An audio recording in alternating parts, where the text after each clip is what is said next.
I'd like to talk to you today about how to get 10,000 followers on Twitter.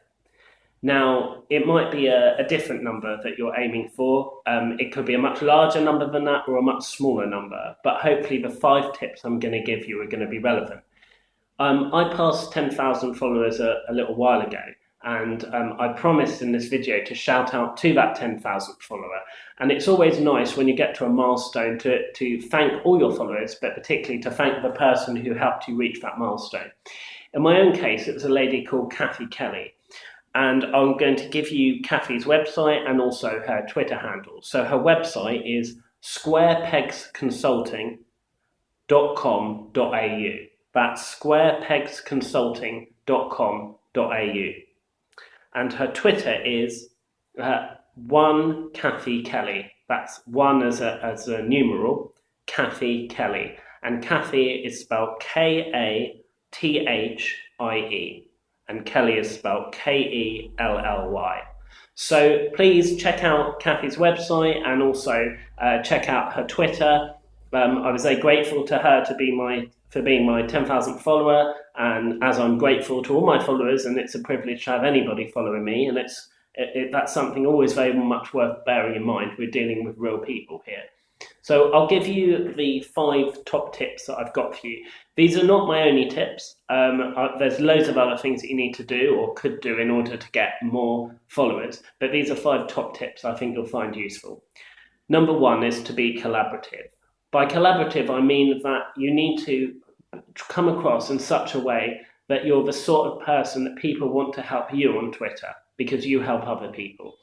If you're a celebrity already, then people will share the things that you say, whether you're collaborative or not. If you already have a huge following, you're a sports star or a pop star, you don't need to be collaborative. I mean, you probably need to be collaborative in your career, but you don't necessarily need to be collaborative on social media. You can just put stuff out there and people share it because they already know about you. If you're a mere mortal and not a celebrity, like most of us, then you really need to try to be collaborative. Share other people's things and they'll share yours. And they might not share yours straight away, but if you are known as someone who is collaborative, over time, they will share more of your things.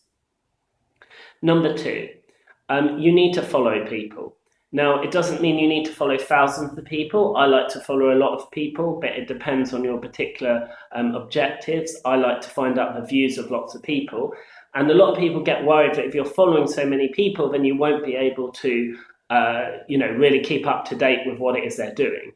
You can use Twitter lists for that, but that would be a whole nother video. But if you want to look into Twitter lists, that's a way to segment some of your followers and some of the people you're following, so that it's not just noise all the time. You can work out what's going on.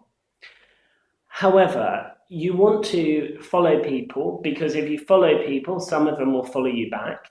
And you'll seem like a person who's interested in finding out other people's views. You'll seem like you're more collaborative. But you also need to think very carefully about the type of followers you want. Do you want followers in a particular niche, and how can you attract those followers? You obviously want to get real people, not spam bots, not automated accounts.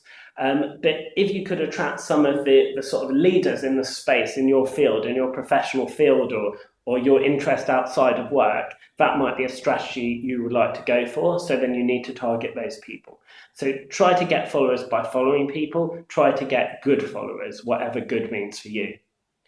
The third thing is to be seen as an expert. Now, we live in a very noisy world online, and in order to stand out, you need to sort of stand up for something, or you need to have a niche.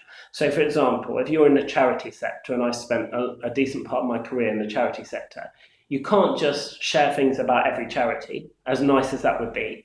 It's better to focus on one thing. So you might focus on charity fundraising. I've often focused on charity governance because I started an organisation called Young Charity Trustees to promote board diversity. So I share a lot of things about charity governance. Whatever your profession, whatever you do, or whatever your interests are, try to make those things come across in your tweets. Try to share things in that niche interest, and then people will flock to you because they'll be interested in hearing what you have to say on that topic. And of course, you're not just then creating an impression on Twitter, you're creating an impression in terms of potential employers or potential co-collaborators, both online and offline. So you need to identify your niche. The fourth tip, and as I say, I have lots more tips, but I think these 5 are going to be particularly useful for you, and these are 5 things I'd like to share with you now. But the fourth tip is getting involved with initiatives and with hashtags. By initiatives, I mean sometimes there's a particular week, like for example, I get involved with Trustees Week because it's in my area of interest, charity governance. Or it might be a particular day. So it might be a day that particularly focuses on your profession or your area of interest, personal or professional. If you can get involved with those things, people see you as collaborative. It's an easy way to find content to share, and it makes you feel like you're part of something rather than you're just speaking to yourself.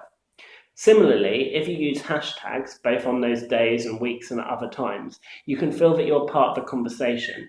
You can search using hashtags, and you can share other people's things using hashtags.